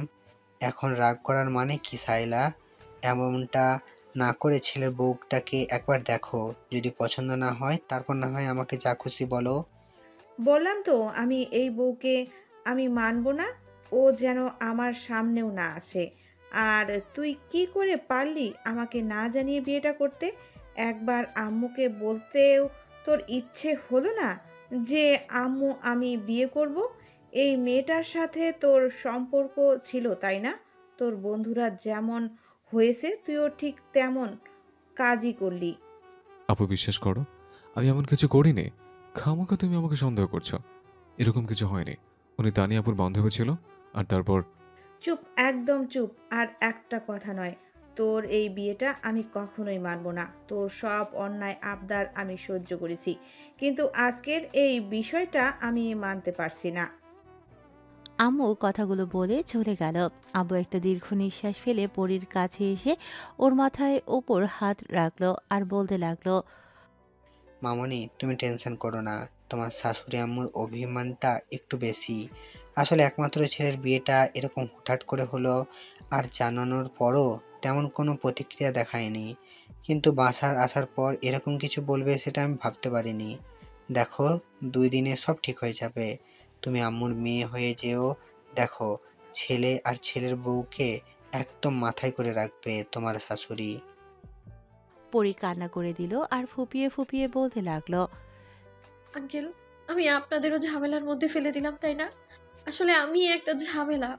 আমার আব্বু আম্মুই আমায় অবিশ্বাস করলো, আর এখন তোমাদের বাসায়ও আমি ঝামেলা বাঁধিয়ে ফেললাম। আসলে আমি একটা বাজে মেয়ে, না হলে। চুপ পাগলি মেয়ে, এসব কথা বলতে হয় না। তোমার শাশুড়ি আম্মু একটু রাগ করেছে, আজ বাদে কাল শাশুড়ির একটু সেবা করো, দেখো আর রাগ করে থাকতে পারবে না। তোমাদের দেখলে মনে হবে 2জন মা মেয়ে। আমি কথা দিচ্ছি, তোমার শাশুড়ি আম্মুকে বোঝাবো। ঈশান আব্বু, বউকে ঘরে নিয়ে যাও। ঈশান মেয়েটার হাত ধরতে গেলে আব্বু এবার রাগী কণ্ঠে বলতে লাগলো, আমার ছেলে হয়েছে একটা গাধা, আমি সেটা জানতাম না। কোলে তোলো বউকে। পরি শ্বশুরের মুখে এমন কথা শুনে লজ্জায় পড়ে গেল। ঈশান আচমকাই মেয়েটাকে কোলে উঠিয়ে নিল, বেশ খানিকটা ভারী লাগছে। পরি ঈশানের গলাটা জড়িয়ে ধরতেই ছেলেটা বউকে নিয়ে হাঁটতে হাঁটতে রুমে চলে আসলো। তারপর পরীকে বেডে বসিয়ে দিয়ে দরজাটা লাগিয়ে দিল। রাত 10টা বেজে গেছে। তার উপর পরিদের বাসা থেকে আসার সময় জোরপূর্বক কিছুটা খাবার খাইয়ে দেয়া হয়েছিল। এমনিতেই গলা অবধি খেয়েছিল, তার উপর আবার সন্ধ্যায় একটু খাওয়াতে আর খেতে ইচ্ছে করলো না। পরীকে তানিয়া জোর করে খাইয়ে দিয়েছিল, আর কিছু মেডিসিনও সাথে দিয়ে দিয়েছে। মেয়েটার শরীরটা এখনো অসুস্থ দেখেই বোঝা যায়। ঈশান দরজাটা লাগিয়ে দিয়ে আসলো। ওই মুহূর্তে তার আম্মুর কাছে যাওয়া যাবে না। আব্বু না হয় এখন বোঝাক, তারপর কাল না হয় ঈশান গিয়ে কথা বলবে। ছেলেটা এসে পরীর সামনে বসলো আর বলতে লাগলো, আপনি কিছু চিন্তা করবেন না। আমার একটু রাগী হলে মনটা অনেক নরম। আজ বাদে কাল ঠিকই দেখবেন আপনাকে মেনে নেবে। মেয়েটা চুপ করে রইল। ঈশানও কিছুটা চুপ করে রইল, ভাবলো মেয়েটা কিছু বলবে, কিন্তু বলল না। তাই পরীর হাত দুটোর উপর একটা হাত রেখে বলল, আমি আছি, আপনাকে চিন্তা করতে হবে না। আপনি এখন থেকে আমার দায়িত্ব আর কর্তব্য। আমি সর্বোচ্চ দিয়ে আপনাকে ভালো রাখার চেষ্টা করব। জানি না আপনি এই বিয়েটা মানেন কিনা, তবে 3 কবুল বলার পর থেকে আমি আপনাকে বউ হিসেবে মেনে নিয়েছি। বউ কথাটা শোনার সাথে সাথে পরীর বুকের ভেতরটা কেঁপে উঠল। মেয়েটা কেমন ভয়ে কুঁকড়ে গেল। ঈশান বিষয়টা বুঝতে পেরে পরীর হাতটা ছেড়ে দিয়ে ওর থেকে কিছুটা দূরে গিয়ে বলতে লাগলো, আপনি ভয় পাবেন না, আমি অতটা বাজে নই যে এরকম একটা পরিস্থিতির মধ্যে আপনার সাথে। যাই হোক, একটা কথা আমি নিজেই এই মুহূর্তে বিয়েটা নিয়ে কনফিউশনে আছে। আপনি শুয়ে পড়ুন, আমি আপনার সাথে বেরিয়ে শোবো না, আর রাতের সুযোগ নেব না। ছেলেদের সম্পর্কে পরীর বরাবরই ভুল ধারণা ছিল যে ছেলেরা সুযোগ পেলে মেয়েদের উপর ঝাঁপিয়ে পড়ে, কিন্তু ঈশানের মুখে এমন কিছু শোনার পর ওর ধারণাটা পাল্টে গেল। ঈশান পরীর হাত ধরতেই ভেবেছিল ঈশানও অন্য সব কাপুরুষদের মতো এখন বউয়ের সাথে পুরুষত্ব দেখাবে, কিন্তু না, ছেলেটা তেমন কিছু না করে উল্টো মেয়েটাকে শুয়ে পড়তে বলল। ঈশান ড্রিম লাইটটা জ্বালিয়ে দিয়ে সোফায় এসে শুয়ে পড়ল। পরি ফ্যালফ্যাল করে ওর দিকে তাকিয়ে রইল। ঈশান আবারও পরীকে শুয়ে পড়তে বলতেই মেয়েটা ওর মুখের দিকে তাকিয়ে শুয়ে পড়ল। ঈশান একটাবার ওর ঘুমটা তুলে মুখটা দেখেনি। যে মেয়েটা এরকম পরিস্থিতির মধ্যে দিয়ে এতটা পথ পাড়ি দিয়ে আসলো, তাকে আর অস্বস্তিতে ফেলতে ইচ্ছে হলো না। সকালবেলা যখন ঈশান ঘুম ভাঙল, বুঝতে পারল রুমের মধ্যে বেডে কেউ একজন বসে আছে। ঈশান তাড়াহুড়ো করে উঠে বসে ড্রেসিং টেবিলের দিকে তাকালো। একটা মেয়ে ভেজা চুলগুলো তাওয়ালে দিয়ে মুছছে। রুমের মধ্যে আদনাউন কাউকে দেখে খানিকটা ভয় পেয়ে গেল ছেলেটা। ভালো, এ কি, ওর রুমে মেয়ে আসলো কোথা থেকে? তাই হুটহাট করে প্রশ্ন করে ফেলল পরীকে, আপনি এখানে কি করছেন, আর আপনি কে বলুন তো? ঈশানের কথাতে পরীর অবাক হওয়ার জন্য যথেষ্ট ছিল। মেয়েটা যেন আকাশ থেকে পড়ল। পরী খানিকটা চুপ করে থেকে এবার রাগী চোখে ঈশানের দিকে তাকিয়ে থেকে বলতে লাগলো, নাটক করবেন না তো। কাল আমাকে বিয়ে করেছেন, আমি আপনার বউ, আর আজকেই বলছেন আমি কে? মাথায় সমস্যা আছে নাকি আপনার? বিয়ের কথা মনে পড়তেই ঈশান একটু মুচকি হাসলো। তারপর উঠে এসে মেয়েটার পেছনে দাঁড়ালো। ঈশান কিছু বলতে যাবে তার আগেই মেয়েটা ওর দিকে ঘুরে উঠে দাঁড়ালো। ঈশান বুঝতে পারলো যে মেয়েটা ভয় পেয়েছে, ভেবেছে ও কিছু করবে, তাই দূরে সরে গেল আর বলতে লাগলো, কাল মেকআপ সহ আপনাকে দেখেছিলাম, কেমন যেন লাগছিল ওই অবস্থাতে, কিন্তু আজকে ন্যাচারাল বিউটিতে দেখছি, তাই অসম্ভব রকমের স্নিগ্ধ লাগছে আপনাকে। আসলে আপনি এতটা সুন্দর আমি কল্পনাও করিনি। পরি ভাবতে লাগলো ছেলেটা কি বলল। ঈশান ওয়াশরুমে চলে গেল। তারপর ফ্রেশ হয়ে এসে মেয়েটাকে নিয়ে নিচে আসতে দেখলো আম্মু নাস্তা তৈরি করছে। ঈশান পরীকে একটা চেয়ার টেনে বসিয়ে দিতেই মেয়েটা বসে পড়ল। আম্মু চুপচাপ বসে আছে, কাউকে নাস্তা উঠিয়ে দিল না। তাই ঈশান নিজেই উঠে গিয়ে নিজ হাতে পরীকে বেড়ে দিল আর বলতে লাগলো, আম্মু, তুমি কি রাগ করে থাকবে ঠিক করেছ? আমি খুব বেশি অন্যায় করে ফেললাম এরকম একটা পরিস্থিতি থেকে ওনাকে বাঁচিয়ে, তাই না? আব্বু তো আমাকে সবটা বুঝিয়েছে, বলেছে, তাহলে এমন রাগ করে আছো কেন? তুমি এতটাই রাগ করছো যেন আমি পৃথিবীর সবচেয়ে বেশি অন্যায় করে ফেলেছি। 2 দিন আগেই তুমি বলেছিলে বউয়ের আসলে আমাকে তার আঁচলে বেঁধে দিব, আর আজকে বিয়ে করেছে সেজন্য তুমি রাগ করছো? ঠিক আছে, আমি আমার বউকে নিয়ে বাসা ছেড়ে চলে যাব, আর সবটা তোমার ভাইয়ের জন্য হয়েছে না, তার বাসায় ঘুরবো দেখো। তাও তোমাকে আর আমার এই বিরক্তির চেহারাটা দেখতে হবে না, তাহলে আমার বউকেও তোমার জোর করে মানাতে হবে না। হ্যাঁ, তা তো যাবেই। এখন বউ পেয়েছো না, বউ এখন তোমাকে জাদু করেছে। এর মাঝে আব্বু আসলো আর আম্মুর এরকম কথা শুনে বলল, সাইলা, এখনো বলছি মেয়েটাকে একবার ভালো করে দেখো। তোমার ছেলের সাথে ওকে ঠিক কতটুকু মানিয়েছে আর কতটুকু ভালো থাকতে পারবে সেটা ভাবো। বাচ্চাদের মতো জেদ করে বসে থেকো না। কাল রাতে তোমাকে অনেকবার করে বললাম, এখনো বলছি, ছেলেটা তোমাকে এমন করে রিকোয়েস্ট করেছে, তারপরে কি তোমার মনে একটু মায়া হচ্ছে না? একবার ছেলের বউয়ের দিকে তাকিয়েও দেখো, সাক্ষাৎ আকাশ থেকে নেমে আসা একটা পরী। এরকম একটা মেয়েকে ছেলের বউ করে পেয়েছো, তোমার তো তাকে মাথায় করে রাখা উচিত ছিল। শোনো, তোমার সাথে আমি কোনো কথা বলতে চাইছি না। আগে ছেলের ক্লাস নেব, তারপর বাবার। ছেলের বউয়ের সামনে এরকম কথা বলাতে আব্বু কিছুটা ইতস্তত বোধ করল। তার উপর বিব্রতকর পরিস্থিতি এড়াতে বলতে লাগলো, ছেলের বউয়ের সামনে কিসব কথা সাইলা? এখন ব্রেকফাস্ট দাও। ঈশানার পরই ব্রেকফাস্ট করে রুমে আসলো। অন্যদিকে আব্বু আম্মুকে বোঝানোর চেষ্টা করেও বোঝাতে পারল না। ঈশান রুমে পায়চারি করতে লাগলো। পরিওকে এরকম করতে দেখে বলল, আমার জন্য আপনার টেনশনটা বেড়ে গেল তাই না ঈশান? আমি এইরকমই, জানেন তো, যেখানে যাই সেখানেই ঝামেলা হয়ে যাই। শেষে আপনার পরিবারে এসেও আপনার বোঝা হয়ে দাঁড়ালাম আমি। আমার জন্য আম্মু আপনার উপর কতটা রাগ করে আছে দেখেছেন? এসব কথা না বলে বউ যখন হয়েছেন তখন তো আম্মুর একটু সেবা যত্ন করে আম্মুর মনে জায়গা করে নিতে পারেন, তাই না? পরি মাথা নিচু করে রাখলো। ঈশান আবারও বলল, কান্না করা ছাড়া আর কি করতে পারেন বলেন তো? একটু কষ্ট হলে সব কাজে আম্মুকে সাহায্য করবেন, রান্নাবান্না করবেন, দরকার পড়লে আম্মুর সাথে গিয়ে নিজ থেকে কথা বলার চেষ্টা করবেন। রাগারাগি করলে দরকার হয় এসে আমাকে মারবেন, বকবেন, তারপরও আম্মুর কাছাকাছি যাওয়ার চেষ্টা করবেন। আম্মু রেগে আছে খুব, আমি গিয়ে দেখি কথা বলতে পারি কিনা। ঈশান সারাদিন চেষ্টা করেও আম্মুর সাথে কোনো কথা বলতে পারল না। বিকেলের দিকে পরি এক কাপ চা করে নিয়ে আসলো। রুমের সামনে এসে বলল, আম্মু আসবো? আম্মু একবার ওর দিকে তাকিয়ে চোখ ফিরিয়ে নিল। পরি মাথা নিচু করে রইল। মেয়েটাকে চুপ করে থাকতে দেখে আম্মু বলতে লাগলো, কিছু বলার থাকলে বলে চলে যাও, আর আমি তোমাকে বারণ করিনি ভেতরে আসতে। পরি আম্মুর সামনে চায়ের কাপটা দিয়ে বলতে লাগলো, আম্মু আপনার জন্য চা করেছিলাম, একটু খেয়ে দেখবেন কেমন হলো। পরীর কথাতে আম্মুর রাগি চোখে তাকিয়ে ওনার চোখ জোড়া যেন পরীর মুখেই আটকে গেল। আম্মু কিছুক্ষণ ওকে দেখলো, মেয়েটা মাথা নিচু করে আছে। এবার আম্মু হুটহাট করে ওর হাত থেকে চায়ের কাপটা নিল। তারপর একটু মুখ দিয়ে বলতে লাগলো, কোন অবধি পড়ালেখা করেছো তুমি? ডিগ্রি কমপ্লিট করেছিলাম আম্মু। রান্না বান্না কিছু পারো নাকি শুধু খেতে পারো? পারি আম্মু। আপনি বলেন কি রান্না করতে হবে, আমি রাতের রান্নাটা করি। দরকার নেই। তারপর ছেলে এসে বলবে তার বউ আসতে না আসতেই আমি তাকে খাটিয়ে মারছি। তুমি যাও রুমে, তোমার জামাইয়ের কাছে যাও। পরি কিছুক্ষণ দাঁড়িয়ে থেকে বেরিয়ে গেল। এমন করে পরি প্রতিদিন আম্মুর কথা বলার চেষ্টা করল, কিন্তু আম্মু ওর সাথে সেই গম্ভীর হয়েই কথা বলে। 1 মাসের মাথায় সেদিন সন্ধ্যায় মুখে পরি খেয়াল করে শাশুড়ি আম্মু এই অবেলায় শুয়ে আছে। আম্মুর শরীর খারাপ করেছে কিনা ভেবেই পরি তাড়াহুড়ো করে এসে আম্মুর গালে কপালে হাত দিতেই আম্মু কিছুটা হকচকিয়ে গেল।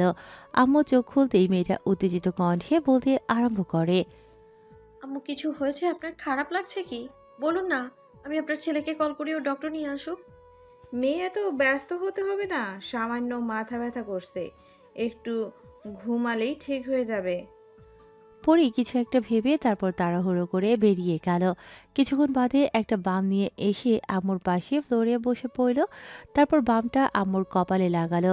আম্মু কিছু বলতে যাবে তার আগেই পরি ম্যাসাজ করতে লাগলো। পরি কিছুক্ষণ বাদে খেয়াল করলো আম্মু ঘুমিয়ে পড়েছে। পরি আম্মুর পাশেই বসে রইল। ভদ্র মহিলার যখন ঘুম ভাঙলো খেয়াল করলো ছেলের বউ এখনো পাশে বসে আছে। তাই আম্মু জিজ্ঞেস করলো, এখানে বসে আছো, যাওনি কেন এখান থেকে? আমি তো ঘুমিয়ে পড়েছিলাম, চলে গেলেই পারতে। না, মানে আসলে ভাবছিলাম যদি শরীরটা বেশি খারাপ করে তাহলে আপনার ছেলেকে ডক্টর নিয়ে আসতে বলবো। ভদ্রমহিলা কিছু না বলে চুপ করে রইল। আম্মুকে মেয়েটা জিজ্ঞেস করলো এখনো শরীর খারাপ লাগছে কিনা। তখন আম্মু বারণ করলে পরি রুমে চলে আসলো। ঈশান সবেমাত্র বাসায় এসেছে। পরি একটা তাওয়াল এগিয়ে দিলে ঈশান বলল, কখনো তো এসে আপনাকে রুমে পাই না, কোথায় থাকেন সবসময়? আমার মাথা ব্যথা করছিল, তাই আম্মুর পাশে বসেছিলাম। গুড। এইভাবে সবসময় আম্মুর আশেপাশে থাকবেন, একদম মেয়ে হয়ে। যদি বউ ভাবেন তাহলে নিজেকে বাসার কাজের মেয়ে মনে হবে, তাতে আর এসব করতে ইচ্ছে করবে না। কিন্তু কাছাকাছি থাকলে দেখবেন 2 দিন পর সব ঠিক হয়ে যাবে। আম্মু যদি রাগের মাথায় কিছু বলে ফেলে তাহলে কিছু মনে করবেন না প্লিজ। যদি আপনার রাগ হয় তাহলে আমাকে যা বলার বলবেন। আসলে আম্মু একটু অভিমানী, তাই কথা বলছে না। মাঝে মধ্যে এমন অভিযোগ করে 1 সপ্তাহ যাবৎ কথা বলে না। পরি কিছুটা হাসলো। এবার ঈশান পকেট থেকে কিছু একটা বের করে এগিয়ে দিতেই পরি সেদিকে তাকিয়ে দেখলো 1 হাত ভর্তি কতগুলো চকলেট। মেয়েটা আবেগের বশে ঈশানকে জাপটে জড়িয়ে ধরে বলতে আরম্ভ করলো, থ্যাংক ইউ, আপনি এতগুলো ভালো, আমায় এতগুলো চকলেট এনে দিলেন। জানেন চকলেট আমার কত ফেভারিট। না বললে জানবো কি করে? তবে তানি আপু বলে দিয়েছিল চকলেট আইসক্রিম আপনার খুব পছন্দের। পরির হুঁশ ফিরতেই ও ঈশানকে ছেড়ে দিয়ে লজ্জা পেয়ে কিছুটা দূরে গিয়ে অন্যদিকে ঘুরে দাঁড়ালো। তারপর লজ্জামাখা কণ্ঠে বলল, ঘুষ দিয়ে আমায় ইমপ্রেস করার চেষ্টা করছেন তাই না? সামান্য ব্যাপারটাকে এরকম মনে হলো আপনার কাছে? বউয়ের জন্য কিছু আনাও যাবে না দেখছে। ঠিক আছে, এরপর থেকে আর আনবো না। আমি কিন্তু রাগ করার মতো কিছু বলিনি ঈশান সাহেব। এই আপনি এটা কবে তুমিতে পরিণত হবে বলেন তো? যেদিন থেকে আপনি তুমি করে বলবেন সেদিন থেকেই। আপনি কি আমার সাথে সারা জীবন থাকবেন নাকি? আজ বাদে কাল চলে যাবেন। চলে যাওয়ার পর থেকে কি তুমি বলবেন? চলে যাব মানে? কেন চলে যাব আমি? চলে যাবেন না? তাহলে কি আমার সাথে সংসার করার জন্য এসেছেন? আমি সেদিন আপনার সম্বন্ধে বাঁচিয়েছিলাম, তাই এখানে পড়ে আছেন। নাহলে কেই বা চাইবে নিজের জুনিয়র একটা ছেলেকে স্বামী হিসেবে মানতে? পরির মনটা প্রচুর পরিমাণে খারাপ হলো। মেয়েটা মাথা নিচু করে এসে চকলেটগুলো ঈশানের হাতে ধরিয়ে দিয়ে বলতে লাগলো, আমি আসার পর থেকে কখনো কিন্তু বলিনি আমাদের বিয়েটা মানি না কিংবা আপনার সাথে থাকতে চাই না। ঈশান বারবার আমাকে মনে করাতে হবে না যে আমি আপনার বোঝা। পরির কণ্ঠে কেমন যেন কথাগুলো জড়িয়ে আসে। মেয়েটা আর সেখানে থাকতে পারল না, দ্রুত পায়ে হেঁটে ওয়াশরুমের দিকে চলে গেল। ঈশান বুঝতে পারল না চাইতো মেয়েটাকে কষ্ট দিয়ে ফেলেছে এমন কিছু বলে। পরি রুমে আসলে ঈশান ওর সাথে কথা বলার চেষ্টা করলে মেয়েটা এড়িয়ে গেল। রাতে আম্মুর খাবারটা রুমে নিয়ে গিয়ে নিজ হাতে আম্মুকে খাইয়ে দিল। পরীর এই কয়েকদিনের বিহেভিয়ার আর আম্মুর প্রতি ভালোবাসা আর যত্ন দেখে আম্মুর পরীকে ভালো লাগলেও তিনি বোঝে না। রাতে আব্বু বাসায় এসে আম্মুকে জিজ্ঞেস করলো, সাইলা, তোমার নাকি শরীর খারাপ করছে? এই একটু মাথা ব্যথা করছিল, ছেলের বউ খুব সেবা যত্ন করছে, আমি ঠিক আছি। তাতেই বোঝো যে ছেলের বউটা কতটা ভালোবাসে আর সম্মান করে তোমাকে। বাসাতে এসেই শাশুড়ির সেবা করতে লেগে গেছে। একবার শুধু ওকে ভালোবেসে দেখো, দেখো নিজের জীবনও দিয়ে দিবে মায়ের জন্য। আম্মু কেমন করে আব্বুর দিকে তাকালো। অন্যদিকে ঈশান পরীর সাথে কথা বলার চেষ্টা করছে সেই সন্ধ্যা থেকে, কিন্তু মেয়েটা ওর সাথে কোনো কথা বলছে না। ঈশান এখনও বেডে বসে আছে, বারবার পরী ওর দিক থেকে মুখ ফিরিয়ে নিয়ে উল্টো দিকে ঘুরে শুয়ে আছে। ঈশানও ততবারই গিয়ে মেয়েটার সামনে বসে। তারপর একটা সময় আর নিজেকে ধরে রাখতে না পেরে জোর করে পরীকে উঠিয়ে বসিয়ে তারপর ওর মুখে দুপাশে হাত রেখে বলতে লাগলো, ওকে বাবা, সরি। আমি আর কখনো এরকম বলবো না। এবার কথা বলেন না প্লিজ। আপনি আমার থেকে সবসময় দূরে থাকার চেষ্টা করেন, তাই তো এসব কথা বলে ফেলেছে। তার জন্য আবারও সরি বলছে। দেখেন, আর কখনো এসব বলবো না। এবার তো একটু হাসেন আর কথা বলেন না। আপনি কথা না বললে ভালো লাগে না জানেন? কেমন যেন লাগে পড়ে। তাহলে তখন ওরকম করে কেন বললেন? কি করব, বউ তো ভালোভাবে কথা বলে না। আজ 1 মাস হলো বিয়ে হয়েছে, এখন অবধি আমাকে পাশে শোবার পারমিশনটা দেয়নি। তার কাছে আসার সেটা তো দূরের কথা, এখন আপনি করেই ডাকে। দুজনের মাঝে এতটা দূরত্ব থাকলে এরকমটা মনে না হওয়ার কি কারণ আছে বলো তো? আমি মনে করি না।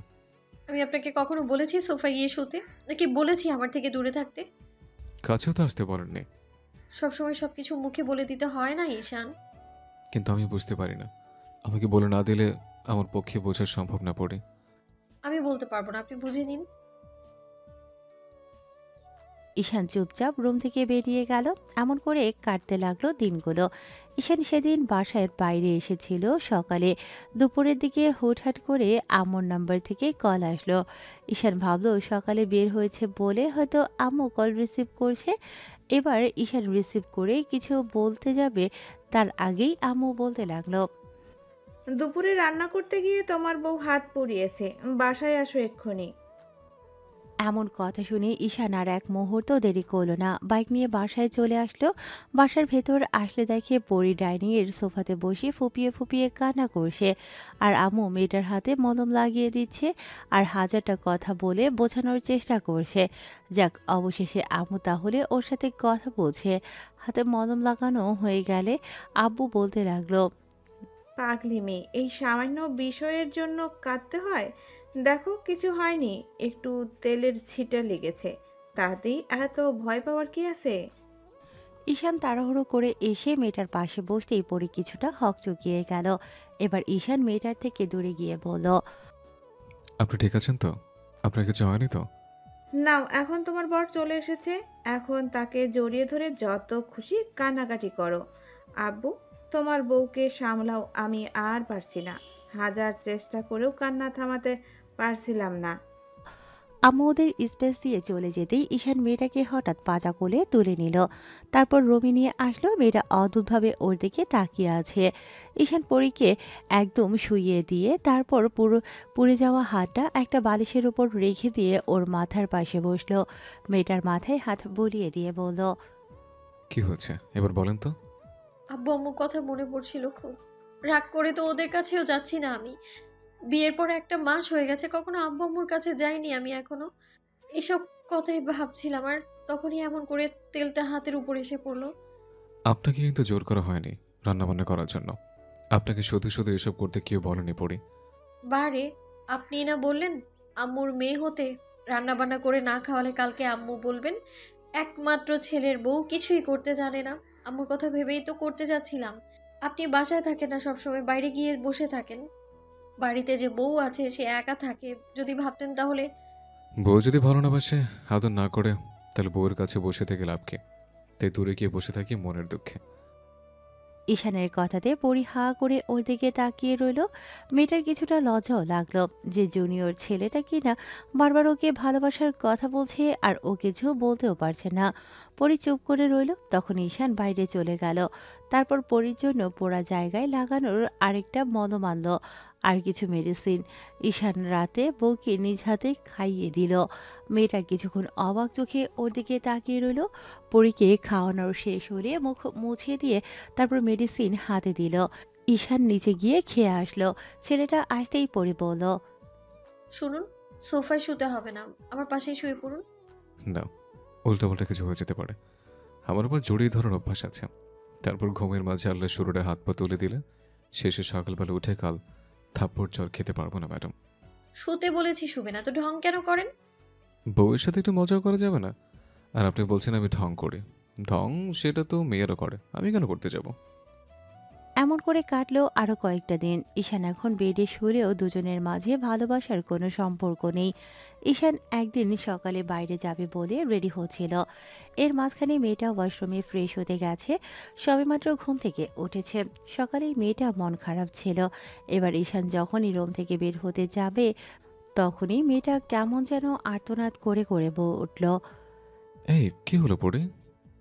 ঈশান দৌড়ে ওয়াশরুমের সামনে এসে দেখে মেয়েটা পা পিছলে পড়ে গেছে আর পা ধরে বসে কান্না করে দিয়েছে। ঈশানও ভেতরে এসে টাল সামলাতে উঠতে পারল না। কোনো রকমের দরজা ধরে নিজেকে সামনে নিল। কিছুক্ষণ আগেই মেয়েটা কাপড় চোপড় ধুয়ে সেই সাবানগুলা পানিটা সরিয়ে ছিটিয়ে ফেলেছিল, সেটাতেই পা পিছলে পড়েছে। পরি বাচ্চাদের মতো পা ধরে কান্না করছে। এবার ঈশান মেয়েটার হাত ধরে টেনে ওঠালো। তারপর এগিয়ে আনতে গেলে মেয়েটা ফ্যাস ফ্যাস করে কাঁদতে লাগলো। ঈশান রাগের মাথায় মেয়েটাকে একটা ধমক দিয়ে বলল, একদম নাকা কান্না কাঁদবেন না। কোনো কাজ ঠিক মতো করতে পারেন না, তাহলে করতে যান কেন? এগুলো নিচেই ফেলে রেখেছেন, তাহলে একটু পানি দিয়ে পরিষ্কার করে ফেললে কি হতো? এখন নিজের করা কাজের জন্য নিজেকে কষ্ট পেতে হলো। একদম ধরবেন না আমায়। সবসময় খালি আমাকে বকা দেন আপনি। আমি কোনো কাজ ঠিক মতো করি না, তাই না? আপনি আমায় বকা দেন, তার বেলায় ভালোবেসে বুঝিয়ে বললে কি আমি বুঝতে পারি না? আমি কি এতটাই বাচ্চা? সবাই খালি আমায় সবসময় ভুল বোঝে আর রাগারাগি করে। ঈশান বুঝতে পারল মেয়েটার সাথে কথা বলে কাজ হবে না, উল্টো কান্না করতেই থাকবে। তাই এগিয়ে এসে কোনো রকমে মেয়েটাকে কাছে টেনে নিল, তারপর কোমরে জড়িয়ে ধরে নিজের সাথে মেশালো। পরি এসে এবার একদম ঈশানের বুকের সাথে লেপ্টে আছে। ঈশান কিছুক্ষণ যাবৎ মেয়েটার মুখের দিকে তাকিয়ে রইল, কারণ এই মুহূর্তে ওকে দেখতে বড্ড বেশি আদুরে লাগছে। ঈশান পরির আরেকটু কোমরে চেপে ধরতেই মেয়েটা একদম ড্যাব ড্যাব করে ওর দিকে তাকিয়ে রইল। দুজন এতটাই কাছাকাছি এই মুহূর্তে যে একজন আরেকজনের নিঃশ্বাসের শব্দটাও শুনতে পাচ্ছে। মেয়েটার ঠোঁটজোড়া কাঁপছে, যেটা ঈশানকে কেমন অদ্ভুতভাবে আকৃষ্ট করছে। ঈশান আরেক মুহূর্ত দেরি না করে আলতো করে ঠোঁটজোড়া পরীর কপালে ছুঁয়ে তারপর ডান গালে একটা চুমু খেতেই মেয়েটার চোখ বন্ধ করে নিয়ে ঈশানের শার্টের কলারটা মুষ্টি বদ্ধ করে ধরল। ঈশান পরীর গলায় আর ঘাড়ে মুখ গুজে দিল। এবার মেয়েটা কেমন ছটফট করতে লাগলো। ঈশান বুঝতে পেরে মেয়েটাকে অস্বস্তিতে না ফেলে আলতো করে ছেড়ে দিয়ে ওয়াশরুমের বাইরে আসলো। তারপর কোলে করে এনে মেয়েটাকে বিছানায় বসিয়ে দিল। মেয়েটা পা ধরে যেই আবারও কাঁদতে লাগলো, এর মাঝেই ঈশান পরীর পায়ের কাছে বসে পড়ল। তারপর পাটা ধরতে গেলে মেয়েটা আবারও বাচ্চাদের মতো আর্তনাদ করে উঠল। তখন ঈশান বলতে লাগলো, খুব বেশি কি ব্যথা লাগছে বউ? বউ শব্দটা কানে পৌঁছতেই পরীর ভেতর কেমন কেঁপে উঠল। ঈশান আজকেই পরীকে এইরকমভাবে স্পর্শ করল প্রথমবার। পরীর বুকের ভেতরটা ধুকপুক করছে, এখনো কিছু বলতেও পারছে না মেয়েটা। অসম্ভব রকমের দ্রুত গতিতে হাতটা স্পাম করে যাচ্ছে, মনে হচ্ছে এখনই খুলে হাতে চলে আসবে। লজ্জায় কুকড়ে গেল মেয়েটা, কারণ ছেলেটা বউ বলছে, তার উপর আবার স্বামী হয়ে সেই বউয়ের পায়ে হাত রেখেছে। পরী বুঝতে পেরে হাতটা সরিয়ে দিতে গেলে তখনই ঈশান বলল, কি হলো দেখি, কতটুক লেগেছে? তারপর না হয় একটু মলম লাগিয়ে দেবো। না না, একদম করবে না, এমনটা করবেন না।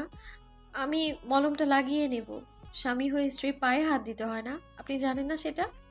এসব বাজে বাজে কথা ছাড়েন, এখন বলো কোথায় লেগেছে? ঈশান হাত দিয়ে দেখিয়ে দেখিয়েই বোঝার চেষ্টা করল।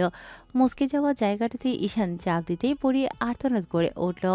ঈশান ওর পাশে বসলেই পরি ওকে ঝাপটে জড়িয়ে ধরে ফুপিয়ে কেঁদে উঠল আর বলতে লাগলো, খুব ব্যথা করছে ঈশান, আপনি জানেন ব্যথা পেলে না আমার জ্বর চলে আসে। বউ কান্নাকাটি করে না, দেখেন ঠিক হয়ে যাবে। আমি মেডিসিন নিয়ে আসবো একটু পরে গিয়ে। না, একদম কোথাও যাবেন না, আমার ভালো লাগছে না কিছু ঈশান। ঈশান পরীকে অমন করেই বুকের মধ্যে লুকিয়ে রাখল। ঈশান মেয়েটাকে আম্মুর কাছে রেখে বাইরে গেল। আম্মু অনেকক্ষণ ওর মাথায় হাত বুলিয়ে দিল। পরি আম্মুকে জড়িয়ে ধরে রেখেছে। মেয়েটা একদম আম্মুর সাথে মিশে গেছে। আর আম্মু 1 মাসের মাথায় সব রাগ অভিমান ভুলে মেয়েটাকে মেনে নিয়েছে। যবে থেকে শুনতে পেরেছে যে ও মন খারাপ করে থাকে, আম্মু কিছু বললে কান্নাকাটি করে। পরি আম্মুর মেয়ে হতে চায়, তবে থেকেই আম্মু আর পরীকে কিছু বলতে পারে না, উল্টো আরও ভালোবাসতে শুরু করেছে।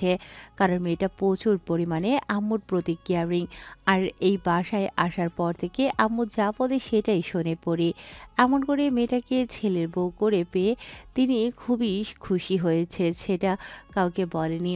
রাতে ঈশান পরির জন্য মেডিসিন নিয়ে বাসায় ফিরলে তারপর মেয়েটাকে নিজ হাতে খাইয়ে দিল। মেয়েটা আধশোয়া হয়ে বসে আছে দেখে ঈশান বলতে লাগলো, কি হলো, আপনি ঘুমাননি? প্রতিবারের মতো পরীর স্বভাব সুলভ আচরণ চুপ করে রইল। ঈশান আবারও বিষয়টা জিজ্ঞেস করতেই পরি বলল, যতক্ষণ তুমি করে না বলবে ততক্ষণ কথা বলবো না। পরি বাচ্চাদের মতো গাল ফুলিয়ে কথাটা বলতেই ঈশান এসে সামনে বসে গাল দুটো টেনে দিয়ে বলল, পিচ্ছি বাচ্চা একটা। ঠিক আছে বলো, এখনো শোনি কেন? তোমাকে না শুয়ে থাকতে বলেছিলাম। আপনাকে ছাড়া ঘুম আসছিল না, আপনি পাশে না শুলে আমার ইদানিং ঘুম আসে না ঈশান।